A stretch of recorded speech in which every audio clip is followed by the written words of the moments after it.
Falls Count Anywhere, part of Rookie Podcast. We're coming to you live actually on a Wednesday night, August 13th, 2025. Talking pro wrestling with the man, Rob the Genius. He's one third of the Mindless Wrestling Podcast, also host of Rob Genius Podcast. Rob, what's going on, man? Hey, that much, man. How you doing? I am well. Summertime, of course, is in the rearview mirror. We are on the road to Clash in Paris. In other words, this is also where we are now entering we're not there yet, but probably a couple weeks away when football starts, the dead period. I don't want to call it dead, but it's definitely the cruise control period of the wrestling world. As you know, football takes really biggest precedence in this country when it comes to sports and entertainment. So, we're just trying to get in all like we said earlier this summer, they're going to get in all what they can over these next couple of weeks before football returns, though. But like I said last week on the pod, I think this year might be a different story because there's a lot of intriguing storylines going on that might keep people interested. At least keep one eye open what's going on in WWE, of course. But anyway, before we get to these topics, I have a couple of topics I want to touch on the show today. But is there anything that happened in the last two nights on Raw or SmackDown? Well, not last two nights, but like the last episode of SmackDown Friday, of course, Raw on Monday, that stood out to you that you may want to bring up right now before we get to the topics? Okay. So on Raw, yeah, nothing new really happened on Raw.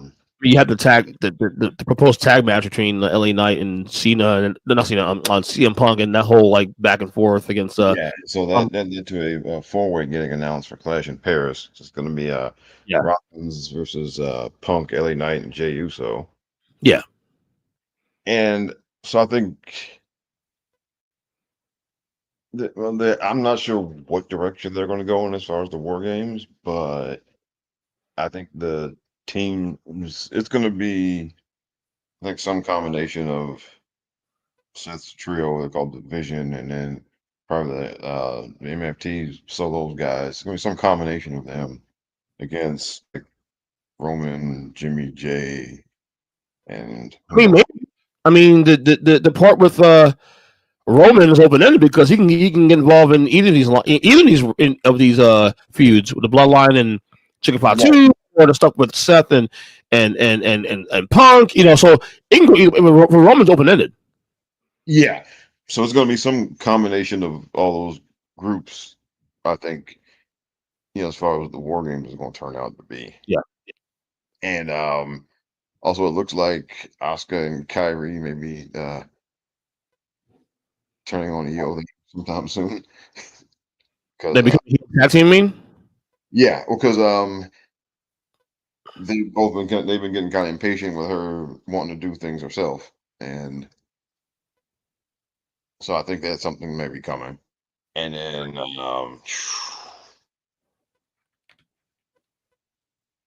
that's most of what happened on Raw.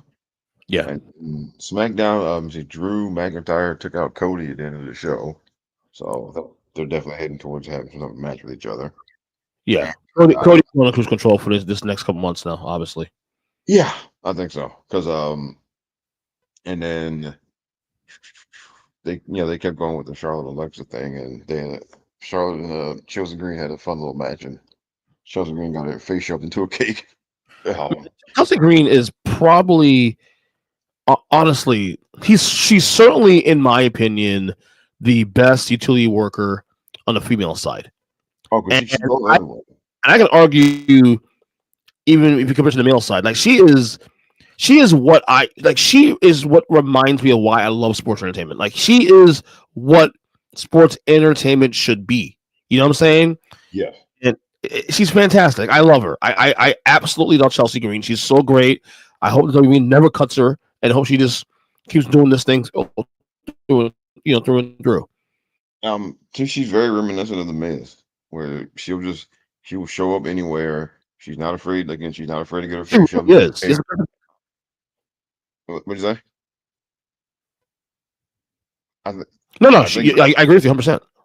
Yeah, I mean she'll go to any show. She'll show up anywhere. She's not afraid to get her face shoved into a cake or get some punch bowl dunked on her head or whatever. And And look, she even that was one of the things. I haven't watched the whole Unreal thing yet, but I watched the was episode 3 where they focused on all the women Yeah, I wrestlers. did watch that. I like to review. I want to review on the pod, on my pod on my solo pod. But if I can get you to watch it, because I know you didn't want to watch it initially, but if you do watch it, which I think you should, I'd like to review it with you when you're Okay, done. because I watched it. I've watched episode 3 so far, but and she was. I mean, look, she figured out how to make this thing work because you know she's willing to again she like basically she's willing to humiliate herself to make the other women look good and look, there's always a lane for that. But the thing about it is though you have to be entertaining while you're doing it Yeah, because so that because otherwise if you're not then you're just a loser. You're just somebody who loses all the time. But she's often like I've always said she's like a wacky sitcom character almost like somebody like George Costanza or something, you know. and the whole package is great too. Not just she's great, but the whole package of with the two damn the name I don't know why it's not hitting me right now, but it's Patrick like Devin and Alba Fire. right. I mean that whole thing is great. The whole package is Yeah. fantastic. Yeah, So it reeks of what I love the most about sports entertainment and and why I got into this. Yes, great matches, but the whole reason that we're addicted to this thing still is the storytelling, is the characters, is why we're invested. The wrestling definitely sells, but the storytelling and the character work it makes you invested. right. Because you can watch people have a good wrestling match anywhere, you know. Of course, yeah, There are many different, outlets or places you can find that. yeah, without question. Having said that, this is my first topic of the day. I know we've touched on this a little bit through the last couple months while we're in the middle of the John Cena heel run, but now that it is official, he's now a babyface again, as per SummerSlam and the night before SummerSlam. Um, I wanted to now that it's over now because because you said that he was definitely going to turn babyface again at some point. I didn't think it'd be this soon. I thought it'd be maybe a little bit closer to the end of the run. But we're here now, and now with now 4 months to go until the senior retirement tour comes to an end. Let's put a bow on it right now. The Cena heel turn. My opinion, real quick. I thought the actual turn was fantastic. I thought the first month or so after it was really good. The first couple promos out the shoot. The WrestleMania match was not. I mean, the ending was kind of fucked up, of course, but I thought everything up until Backlash, I thought was heading in a solid direction. And it felt like after the whole thing with the R-Truth thing and after Backlash, the whole thing went to shit, and we just knew, okay, this is not hitting. Um, so I gave it, because the turn itself was actually effective enough, it had impact. I'll give it a C because the turn was great, and the first couple weeks out of it was great, and his reasoning for doing it was great. But then everything after that just felt like a fart in church, man. So what grade would you give the Cena heel turn? C sounds about right because, like you said, the turn itself was excellent. Um, and like those first couple of weeks afterwards, for me, the WrestleMania ending was just, ugh. Convoluted would be the understatement. It was it, and again, we talked about this before. The fact that it was Travis Scott and not, Thank you. and then Travis Scott ended up being so bad at this that they basically just told him go home. Yeah, the best I heard in the last 2 weeks was that Paul Heyman confirmed that the Travis Scott stuff was not working. I'm like, thank God. Yeah, and then basically he wasn't picking it up, so they just told him to get out of here. Um, so that part, I mean, that was like the first big, just failure, I think. And then also in hindsight, I mean, and then the fact that they, it got revealed basically that the Rock showing up was just kind of a last minute thing. It wasn't part of any bigger plan. And Yeah, then I thought everything leading up to the match with Randy was good. Yeah, between WrestleMania, after WrestleMania up until he had the match with Randy, I thought that was good. Some good yeah, stuff. yeah, yeah. and I thought the match with Randy went well. And then It's a some nice throwback. yeah, and then like the R-Truth stuff was all bad. And then the fact that him getting R-Truth contract running out like in real life, the fact that it overlapped with all of that, and they had no plan. Like that was just all messy and just awful. Yeah. I thought they rebounded a bit when he and Punk did the thing at was it Night of Champions?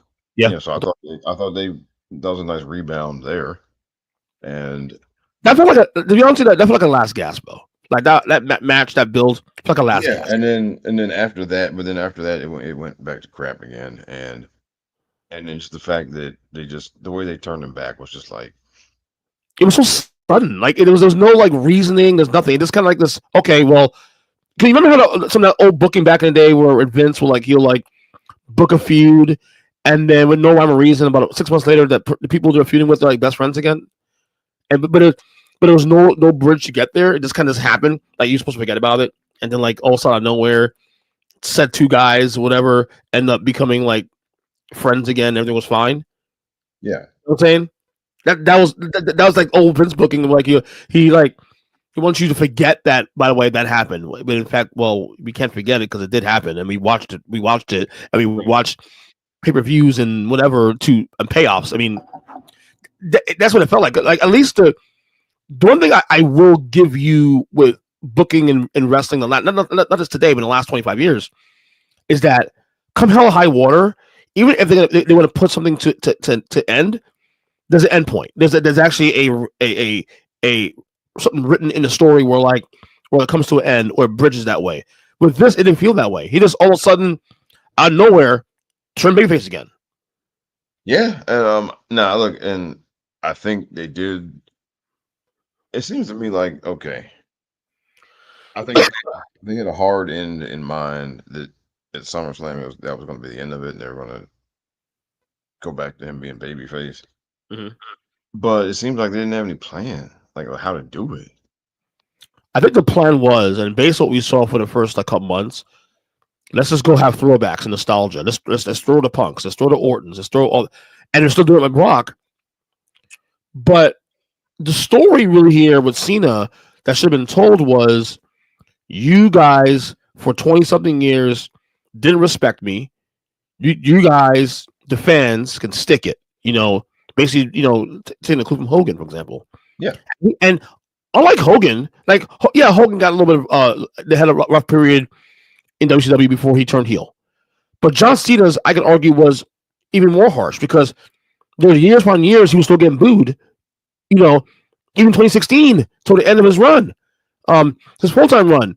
yeah, I just watched one of the matches from the SummerSlam rankings that we're going to cover next week, and the number 2 match was him against AJ Styles. And John Cena comes out and he's getting booed as shit in 2016. yeah, So that's a story you tell there, and I don't know what happened. I can speculate, and we've said on the show, I know for a fact from me that the reason why this thing did not work long term is because when you put a end date on this whole thing, when there's an actual end date to the Cena's run, that's why I was saying, is the end date real, or is it just like something that we're just supposed to pay attention to and move on and start coming? But the end date is real, apparently. Then that means it took the juice out of the fuel out of the story, because like, okay, so then what are we doing now? We're working backwards now. So that's what really hurt it was just ultimately was the fact that we knew that, okay, after December he ain't here anymore, so let's jam everything in we can now between January and December. And after the shock value of the turn, what else you got? yeah. And it relied on nostalgia, and to me it wasn't enough. Now, look, and to me that was a very simple fix, though. What, Um, well, okay, let me ask you this: what should they have done? I think that's the main question. okay. What would you have written in the story? Um. Okay. So I mean, to me, a very simple fix is just you just have when Brock Lesnar came out there and killed him at the end of SummerSlam, you have The Rock be the one to send Brock Lesnar out there. Yeah, I want to. And look, this is another angle of the story too, because The Rock was involved in the story initially, and Yeah, and then he has I been think seen in the Nation Chamber. yeah, and that was I mean that's the I think that is to me that is the biggest thing that hurt it because I mean the Elimination Chamber he sold out to go do the Rock to side with the Rock, Yes, right? So and then we didn't and then the Rock was not there the whole entire rest of the story. and have been there Y- since. And we're now y- in August now, close to the end of August, and or middle of August rather, and we have not still seen The Rock. We thought, okay, maybe you see him this event, not there. Yeah, We thought because SummerSlam, not there. well, because they showed hints of him along the way of him. There were a couple of times where they showed where it looked like he was, having some doubt about what he was doing, and so you could, I mean, so you could have referred back to that as far as him, switching back before SummerSlam, Mhm. right? And then, then you do the match with him and Cody. He loses fair and square. He shakes Cody's hand, and then you could have The Rock show up at the, out at the end of the stage or whatever, and he could come out there. He could even just kind of berate him like you failed and blah blah blah, and then there's consequences for failure or whatever, and then you right, and then you play Brock music, and then Brock comes out there and just lays him out, and then that makes more sense. Brock showing up at the Rock's, the Rock sending Brock Lesnar out there to punish Cena for failure that actually makes sense, and then that cements the him turning babyface again, right? He Yeah, listened to his conscience. He decided to fight Cody, straight up and not cheat or whatever. He loses fair and square, and then the Rock, the final boss, isn't here for that, and then he sends out, Brock Lesnar to punish him, right? the only good thing about I will say about seeing turning babyface before the actual match at SummerSlam was that it did add the kernel of doubt about Cody. And when you have a kernel of doubt, that's good. They want that. They want you to overthink the room Yeah, and because then they didn't turn him. well, the other thing I think that was good about it was that by him going into that match as a babyface, they just got to go out there and just have a 5-star or whatever kind of match. They that now that because and that he didn't have to worry about doing because sometimes like the heel stuff can take away. I mean, it's good for story purposes, but you know, it's hard to have a 5-star match if one guy is legit working heel and is taking shortcuts and and doing heel kind of stuff, right? Mhm. So if he wanted to get one of these, again, quote unquote 5-star matches in during this last run, it's better, it was better to do it as a babyface. And so they went out there and they did that. And yeah, I give him all the credit in the world. Like he's what almost 50 or they went 37 minutes. And at almost 50 years old, for him to go out there and go 37 minutes like that. And they weren't, sitting on a headlock for 25 of it. Right. Right, right. So to, so for me, him going back to babyface before that match, it enabled them to do that when they got in the ring. Um, so I think that is one positive out of it. But I mean, yeah, I mean, The Rock not being involved in the rest of the way just completely just screwed up everything. It did, And which and it does lend, Rob, and you probably agree with this or not. I don't know if we do. We haven't discussed this really in detail because we just don't know if it's real or not. That there's probably some real life issues between him and Hunter. And maybe they had a disagreement about the storyline, and then The Rock said, "Well, I'm out then," and it pretty much left Cena hanging. I mean, it looks that way because the story well, didn't make any sense with The Rock not being involved in it. It didn't make any sense. And I thought maybe, okay, WrestleMania, fine. Okay, but he'll come back by SummerSlam, right? Surely. And now we're past SummerSlam and has not shown up yet. And it adds more speculation to like the fact that maybe The Rock and Hunter had some issues back in March on whatever it may be. Whether it was storytelling white reasons, other things. By the way, The Rock is also now a board member too. So technically The Rock is Triple H's boss. You know what I'm saying? So Yeah. maybe those things may have happened, and there you go. I don't know. Do you think there was something to that effect, which ultimately snowballed the Cena turn?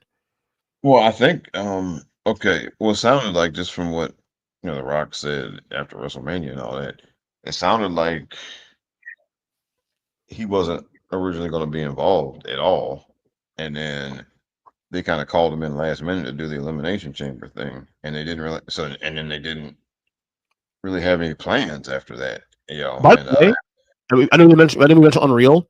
That one of the episodes, like episode 4, they go into the whole thing. They break okay, down how the whole thing was put together, and it was closed. It was pretty much closed doors. Like basically, only 5 people knew about the turn initially. I think it was like Hunter, The Rock, Cody, Cena. I think one of the creatives knew. Um, because they want to keep it fresh and everybody was surprised. But the way to put it together, like The Rock was initially on it.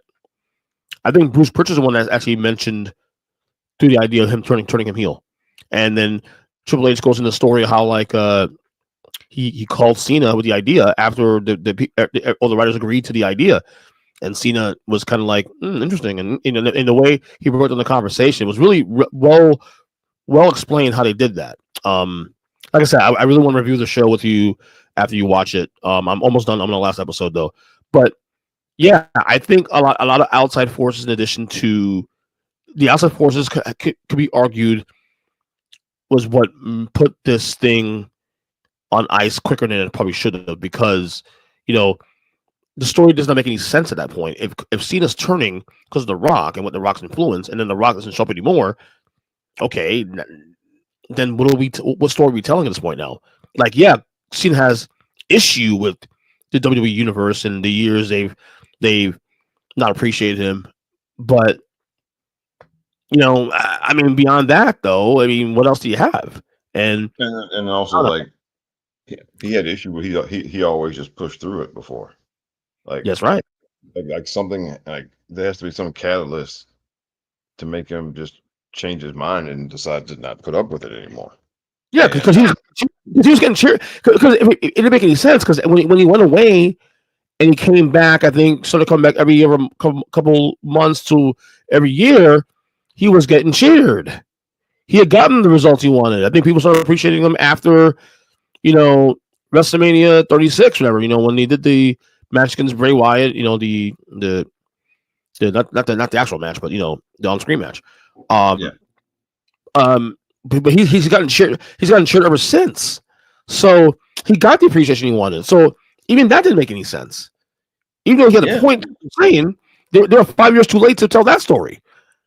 And then also, I mean, and what you and by having and then if the Rock was involved all the way along, then what you do is you have moments where Cena is doubting his decision, and then you have the Rock there to jerk his chain. Right. You know, I mean, it's very much like I mean, it's like for Star Wars fans out there's like Anakin Skywalker and then the Emperor, right? I mean, there were times where after he was Darth Vader, where then there've been like books and comics where they've kind of spelled this out. There have been times where he was basically ready just to say, "Oh, screw this. I'm done with the Emperor," and blah blah blah.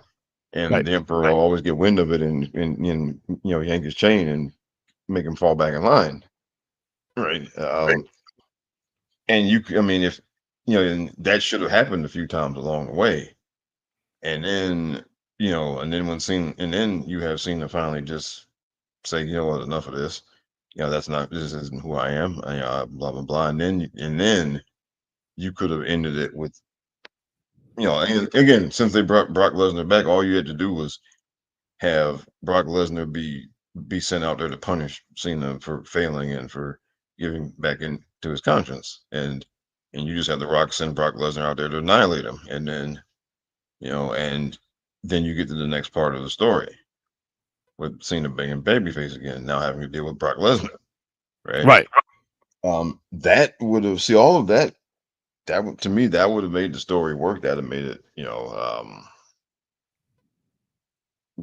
to me that would have been perfect. And then you could have fit that in to 6 months, Yeah, and then move on because yes, I mean, you do want to give the final babyface run. I mean, you didn't want that just to be a month, right? You do want some time to soak that all in and everything. So, but there were just yeah, I mean, there were just things that were missing along the way, and it seemed to me like they just didn't have any real direction, as far as where this thing was supposed to go. And again, they right. just like you said, they had a few opponents picked out, Randy, Punk, and then R Truth thrown in there, and then and that was it, and it's disappointing because we remember when it started, we were saying this had a chance to be up there with Hogan and with Roman as far We as could put we could big put that to bed turn. right now, brother. Yeah. And yeah, and Because then yeah, we knew. But to be fair, you and I even said that if it's going to have a chance to be in that conversation, it has to. There's a lot of things it has to do to get to that point. Like the yeah. moment could obviously, I would say the moment was bigger than Roman's. The actual moment, but Because Roman's actual turn, like it was spread out over a couple of weeks. right, we weren't sure. We were still figuring it out. Right. With Because he came Hogan's the back as a biggest. big Right, yeah. Hogan's the biggest one because it was cultural. It not just affected wrestling. That company and what he did, it had a cultural effect. Yeah, on the entire business. Right, Uh, and even outside and of it. Yep. yeah, and it's yeah. This ended up just I mean, com- relative to what could have been, I'd say it was a dud. And Yeah. Yeah. And again, I'll say it as I said before. You put a expiration date on this whole thing, it's gonna take the life out of it, and it did that for me. Um, I am curious though. Like I said, you have 4 more months now. We got Brock here. I mean, you can easily get the last 4 months on the Brock.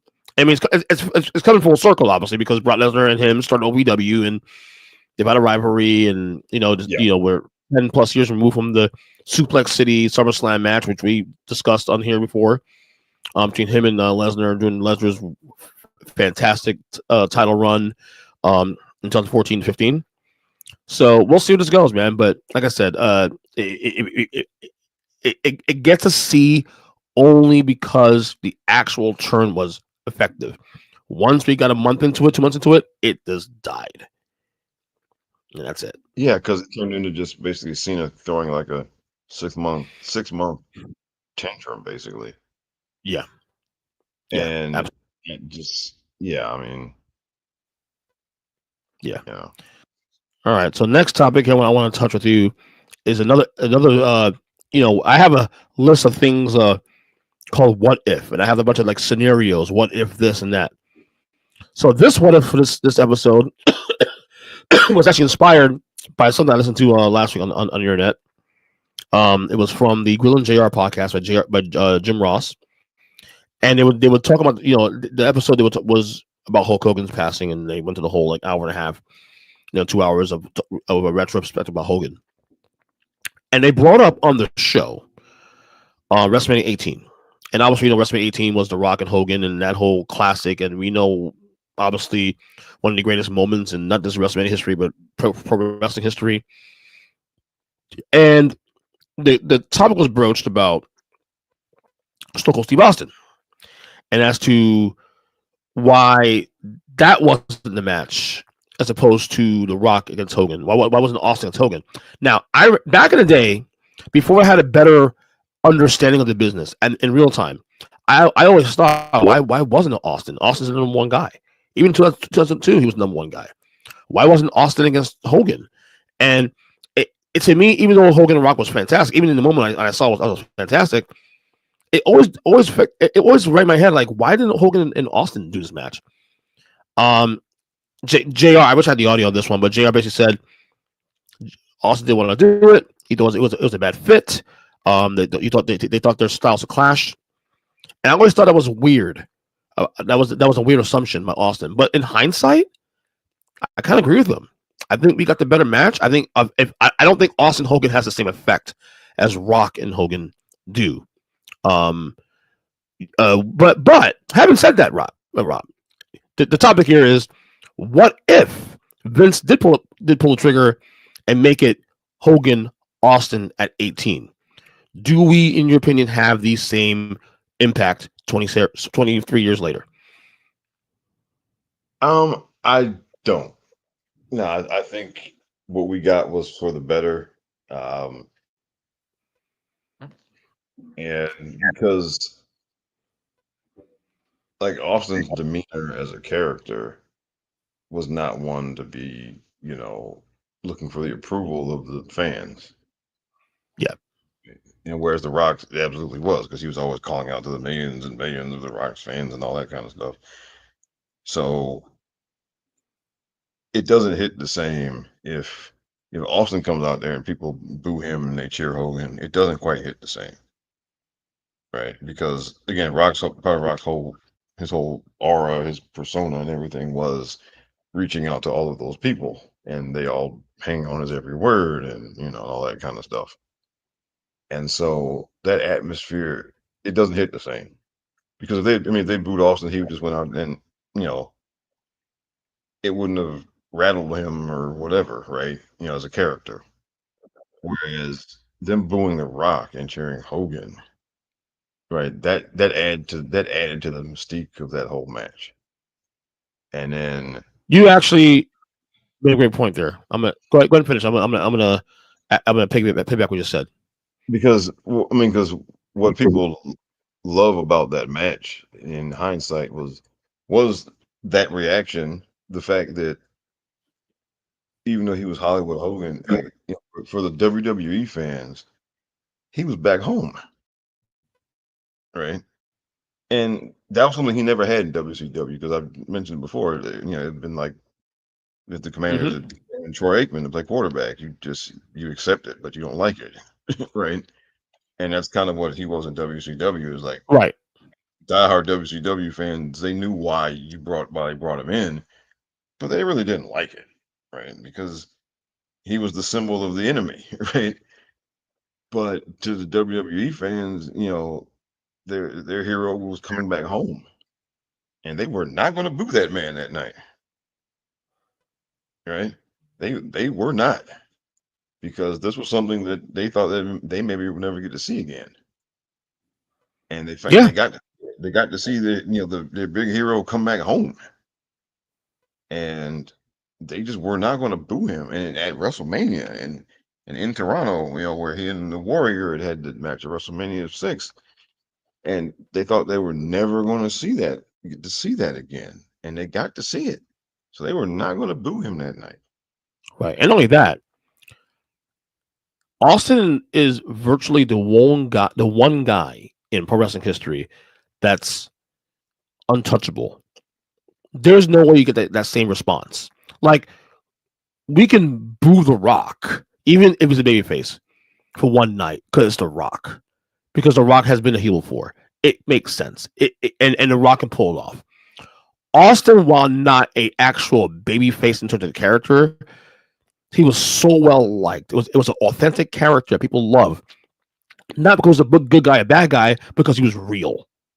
And I have a hard time seeing people wanting to boo Austin, even with the Hogan thing hanging right there.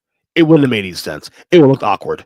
Like you may get some people cheering Hogan over Austin, but I don't think you're going to get the same like 70-30, 80-20 that Hogan got. I think it'll be 50-50 at best because Austin still in 2002, while he was on his last legs and he was definitely frustrated with his staying in the company, he was still the most popular guy in the company without question, even with The Rock. So it would have Yes, made any sense. yes, and like the whole it wouldn't have, and it was just like again that reaction to both of them in that match.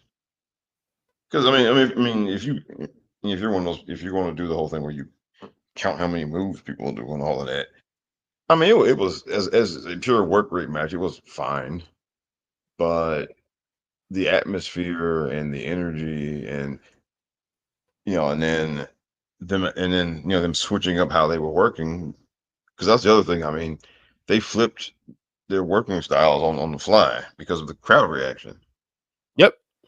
and that is something like you rarely see that, and because I've listened to wrestlers talk about doing it, and actually I saw it. I actually seen it at a house show I went to. I saw it happen once. I saw like the Usos against the War Raiders, and that crowd was not booing the Usos that night. So and so they just completely flipped. They flipped how they were working.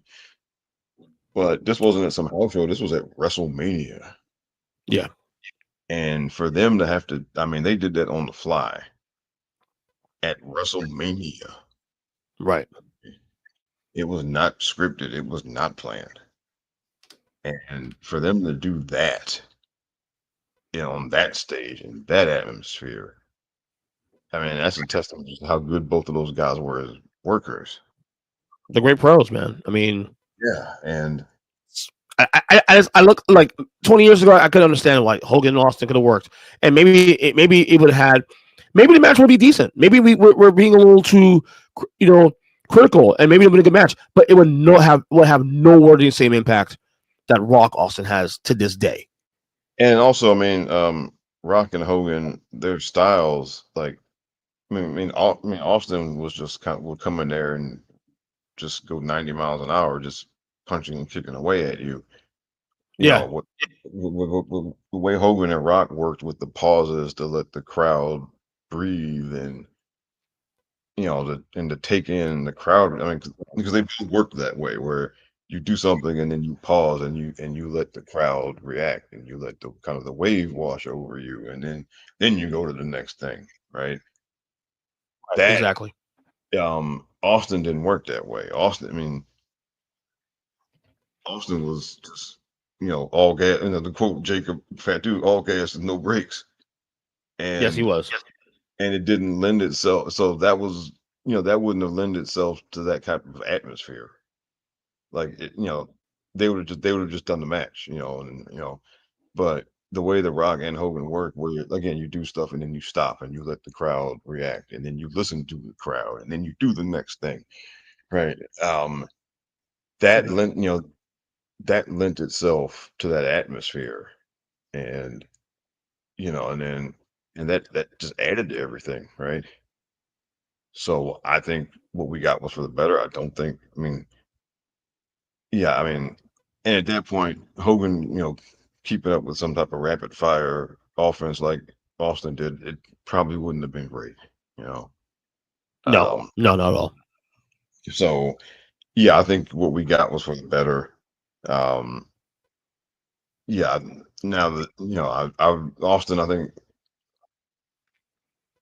if they could have gotten Austin and Goldberg together, that would have been better than Austin and Hogan, I think, because you could have done a 10-minute match with Austin and Goldberg.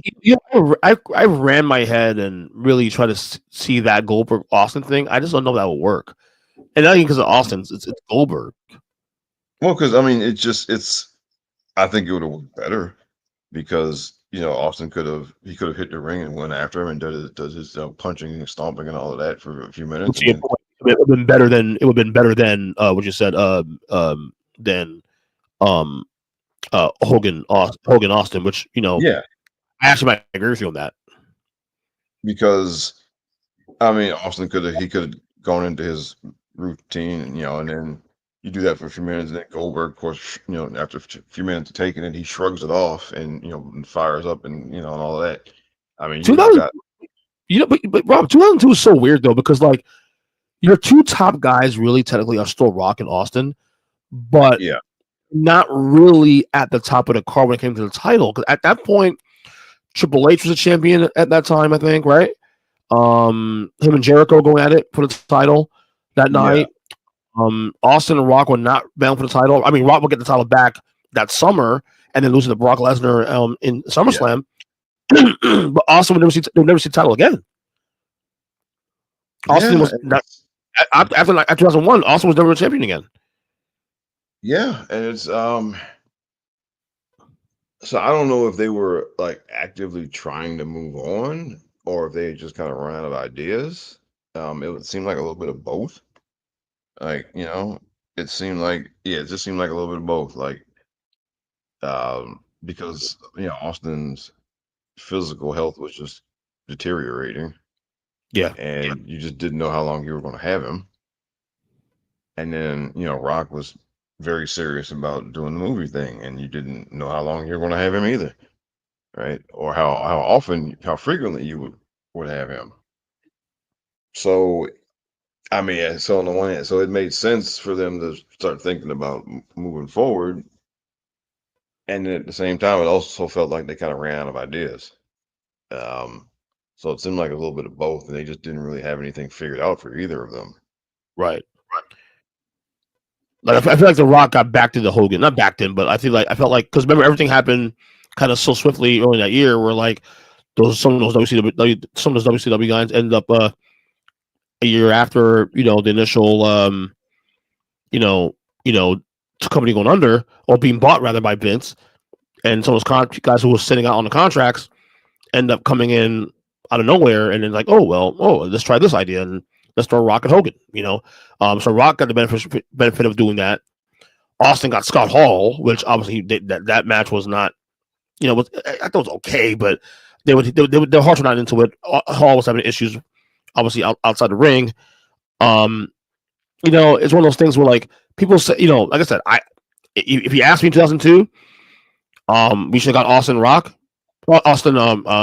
Hogan. But in hindsight, I'm glad we didn't get that. And in hindsight, I'm so glad we didn't get that because I'm thinking in my head now with a much more of a broadened wrestling intellect, you will, and looking at business differently now as a business and as a just broad.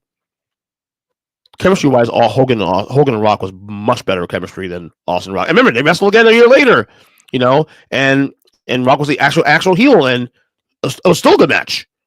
Yeah. So they made the right call there. Yeah. Who do you think benefited more from that whole Austin Rock Hogan match though? In hindsight, Oh, I mean, Hogan did because he won the title after that, right? I mean, he got another title reign after that basically because of the reaction he got in that match. And so it kind of gave him one final. I mean, I know he came back again in 2005, but that match, yeah, it breathed some more life into his career. Um, because otherwise, like if that match hadn't gone well, then people would have just been saying, "Okay, old man, time to retire." You know. yeah. Uh, so I And think it it breathed new life into his career one last time. Yeah. And now I You think get as far 3 years of Hulkamania. You get another 3 years of Hulkamania. yeah, yeah, and then now as far as The Rock, now I think what The Rock did get out of that was that for people, for people who thought that he couldn't work, right? That was a testament to how good he was at working, that he was able to, that they were able to flip the way they were working that match on the fly. I mean, that's the testament to him and how good of a worker he is. Even though, no, he was never a work rate wrestler, but um, that was a testament to how good of a worker he was. It also opened the door in a small way, but opened the door for his next heel run because even though the booze he got wasn't we hate you Rock booze. It was more so we love you Rock, but Hogan's our guy first. We love you, but Hogan's our guy. It wasn't necessarily we don't like you Rock booze, but what it did do is open the door because by the time we get to SummerSlam a few months later, he's getting real booze. Brock's the guy, and there was some booze at the end of that match towards the Rock. And I don't know if you remember this in the documentary. You probably don't see this at SummerSlam on the actual match, but in the documentary, the Hollywood Rock documentary that came out for the Ruthless Aggression, set that came out a couple years ago, he did have some comments to the crowd after leaving. He spoke to the crowd at the end of the match, and kind of gave him the business. Um, and there was some mixed reaction, and that was the first massive seed to when he came back a few months later. Remember, he went to do the movies after that. Came back in January, and then people were pissed at him for obviously doing the Hollywood thing. And the next time we see The Rock, he's a heel. So you can argue that that match also set the tone for what we'll see 9 months later, him turning heel. Even though that probably wasn't the plan initially, but there was some people. I think people were a little burnt down The Rock also too by 2002, a little bit on the babyface Rock. I know I was. Yeah, because I mean, I think so, and it's just Yeah, no, I mean, I was surprised that he got booed like that against Brock Lesnar, but still, yeah, I think again, I'm not sure as to why people were tired of him, but I mean, by that summer, there definitely some people weren't, and it may have just been that they were excited for for this new guy Brock Lesnar, right? it's also Um, him with movies too, also not being committed to WWE at that point. He was starting to become part time. He had one foot out, yeah, which is natural. yeah, and then I think that people and we knew, right? And then so that's the thing. It's like, yeah, if you're going to do that, then like again, well, once we know that that you don't really want to be around, we do kind of take offense to that, so I think that probably was part of it, and then also I think some people were just, because Brock Lesnar was this phenomenon back then, and I think people just wanted to get on the train, right, and see where it was going to go. Yeah, and plus, me personally, I prefer heel. I'll always say this though. I'll always prefer heel Rock over babyface Rock, and by and Um, by, and by a wide margin. To be honest with you, if you're being real. yeah, because I think, um, yeah, I mean, I think he is a better character as a heel. Because we saw that with the final boss. Mm-hmm. Um, but people started, I mean, there's a limit to which people are going to boo him, and so, it's just, yeah, it's hard to keep him a heel for Yeah, long because he's just so damn entertaining, even as a heel. Which is, I mean, and one of the reasons why the WrestleMania 40 thing, worked last year, the final boss, was that it wasn't long. It was, it started it started after Royal Rumble, and then, you know, we saw him on Raw after WrestleMania 40, and then we didn't see him again, right? yeah, So he last year he got out before people was like cheering the final boss character. He didn't stick around long enough for that to kind of take root.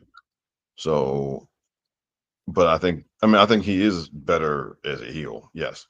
But it's just, we're in that world now where, well, and actually, I mean, it's if you're charismatic enough and all of that, then people want to cheer you. Like, I mean, even like Roddy Piper, it got to a point where even they turned him babyface because they just weren't going to be able to keep it going that long.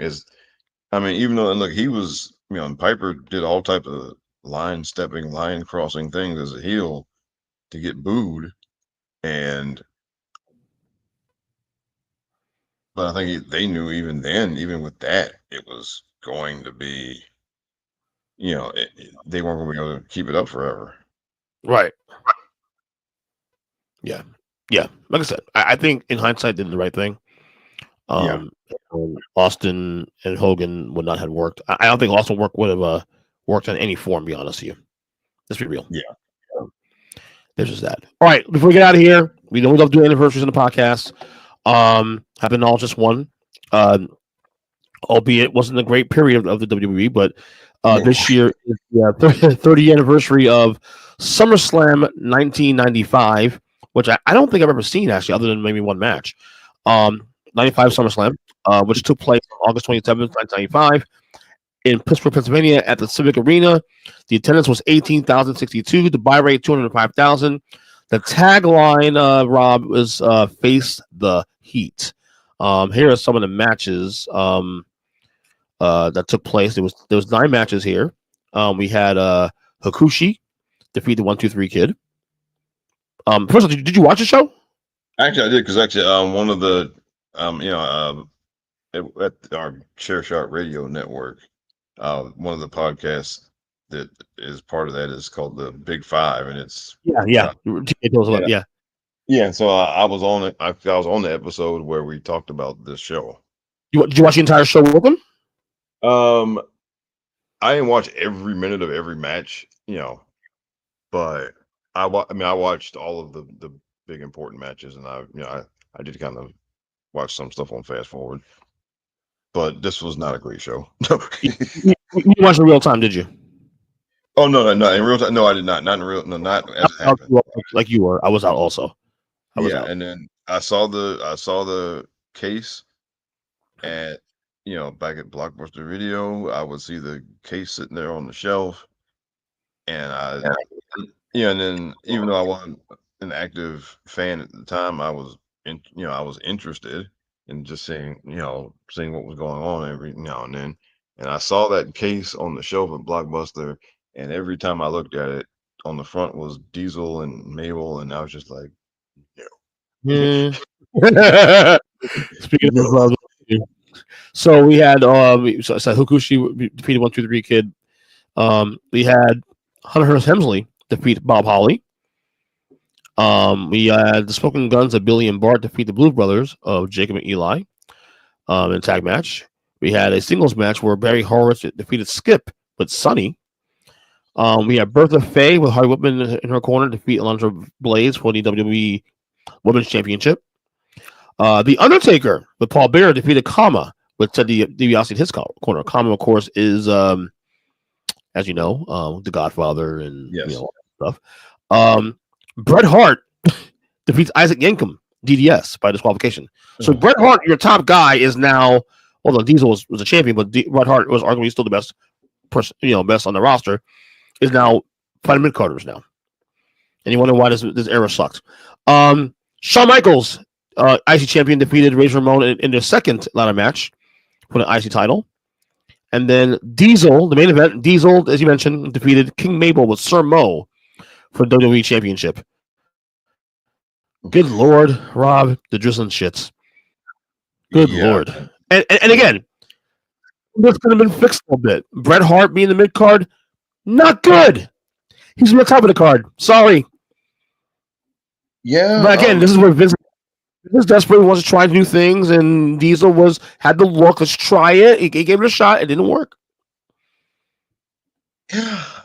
And man, look for all of you people, because since I've been back in, there have been just a couple of individual years where people have said that, this is the worst ever. Like 2019 in particular, a lot of people please, like, it's the worst year ever, and I'm just like, please, okay. 1995. 2019 wasn't that bad. I came back 2019.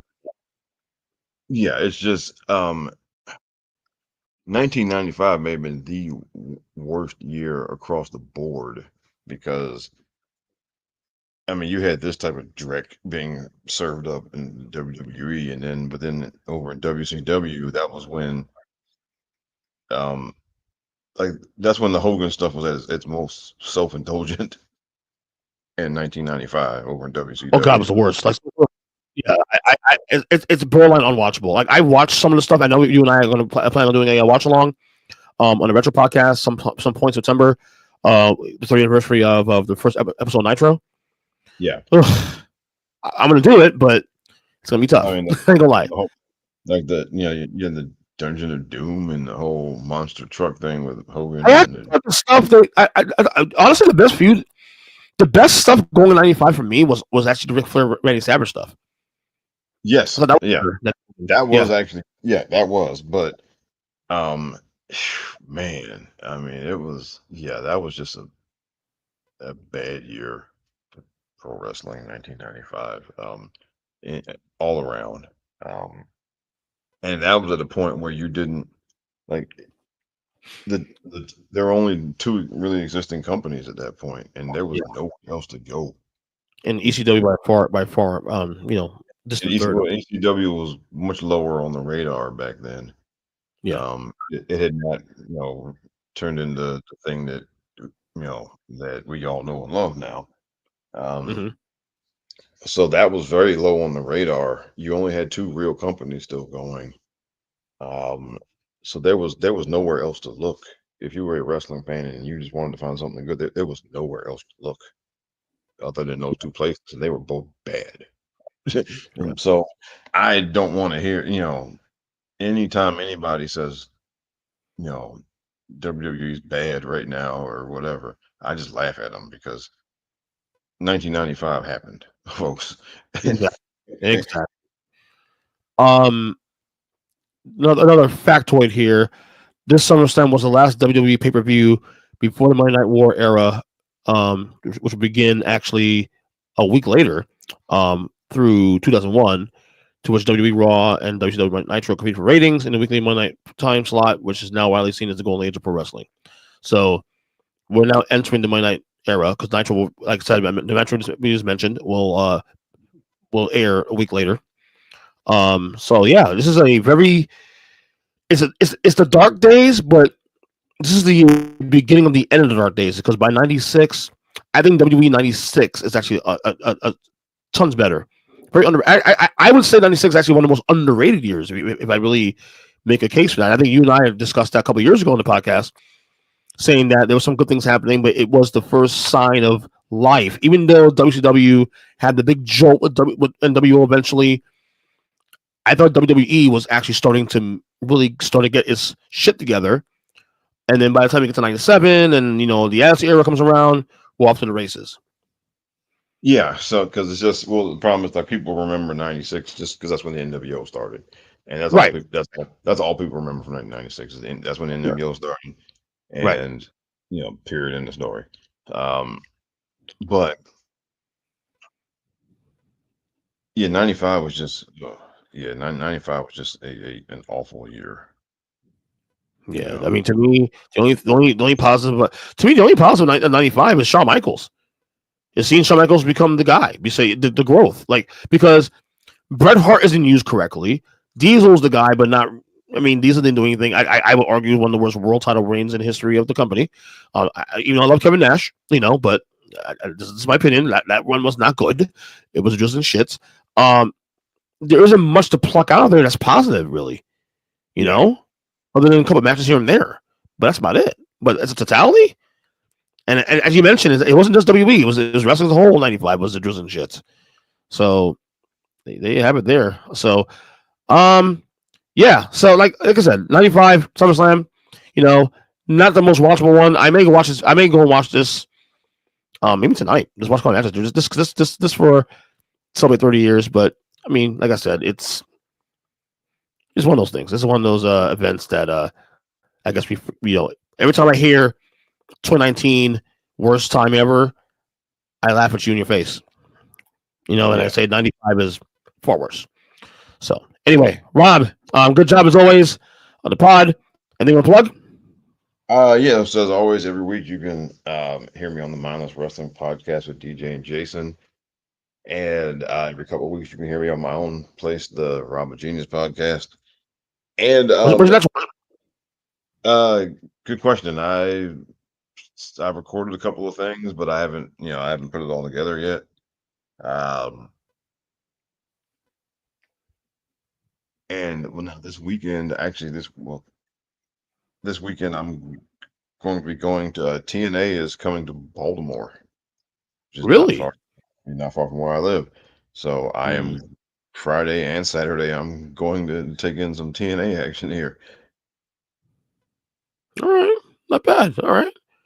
You're giving wrestling, not just WWE, you're wrestling a whole lot of love, man. It's good. That's good to know. Yeah, I So, mean, because to me, look, if it comes in nearby, um, then why not check it out? I mean, that's kind of my, that's kind of just the way I think about it now. And I'll say this much: TNA. I haven't. I'm not paying attention to what's going on around me. I haven't seen TNA play anywhere near my vicinity in years. that's Maybe they've just started this year they've started expanding again. Like because okay. for a long time they had to downsize and consolidate for the last several years. Yeah. Because their business just wasn't going well. But this year they've expanded like the cities they go to, and they're doing really well this year. They just had their biggest pay-per-view crowd at their last pay-per-view Slammiversary. And they're actively working with WWE right now. They're basically doing a lot of crossover stuff with NXT. Certainly helps. Yeah, and it's been beneficial towards them. So yeah, I'll be doing that this weekend, and we can talk about that some next week maybe. Yeah. But other than that, yeah, just you can always hear me in those two places, and Yep. you can read if you're interested in reading anything I have to say. You can read some of the stuff I have to say about some different topics at robsagenius.com. Absolutely, man. Of course, you can follow me, of course, at X as well too. Easy Christian 7. Follow us out anywhere as part of the Earnest Creek podcast. Of course, visit the YouTube page at Earnest Creek Pod on YouTube. Earnest Creek Pod as well on TikTok for clips of the show, as well as Instagram. Until the next episode, we will talk to you guys soon.